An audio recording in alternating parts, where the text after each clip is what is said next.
En zone orange, la priorité est donnée aux élèves de 6e et 5e, les collégiens, et au lycée professionnel. Réouverture, en tout cas sur le papier. Jean-Michel Blanquer avait réclamé que 100% des écoles ouvrent leurs portes. Ce ne sera pas le cas. Pourquoi ? Eh bien parce qu'il y a des mairies qui refusent de s'exécuter. À la grande colère de nombreux parents, 10% des écoles devraient rester fermées. Selon le ministère, ces maires expliquent que le protocole sanitaire imposé pour la réouverture des écoles est trop contraignant. Enfin, c'est très contraignant.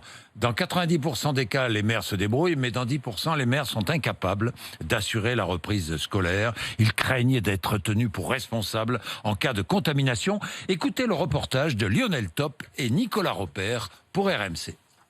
Aucune école de Falampin dans le département du Nord n'ouvrira ses portes aujourd'hui. Une décision incompréhensible pour Cécile, une habitante.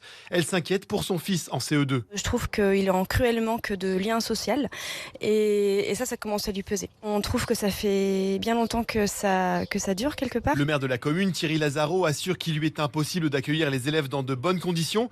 Il n'ouvrira les deux écoles de la ville que si la justice l'y oblige. Ma responsabilité pénale de mes adjoints, celle de mes collaborateurs peut être engagée, comme ceux de tous les élus de France, qu'on appelle la justice, et que la justice se mouille.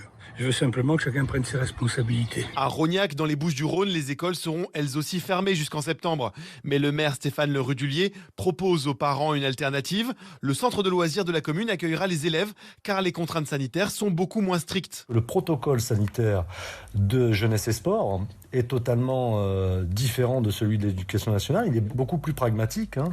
Par exemple, la fréquence de nettoyage, où on est plus sur une fréquence d'une fois ou 2 fois par jour que d'une fois toutes les heures ou toutes les 2 heures. Donc nous pouvons largement accueillir les enfants à l'intérieur de nos centres de loisirs. Si l'on veut accueillir davantage d'élèves, il faut changer les règles, plaide Agnès Lebrun, vice-présidente de l'Association des maires de France, en charge de l'éducation. Si on ne change pas les contraintes sanitaires, on est bien obligé d'accueillir les élèves exactement dans les mêmes conditions. La situation ne change pas du tout. Le ministère de l'Éducation nationale assure que le protocole sanitaire dans les écoles est nécessaire et restera en place jusqu'à la rentrée de septembre.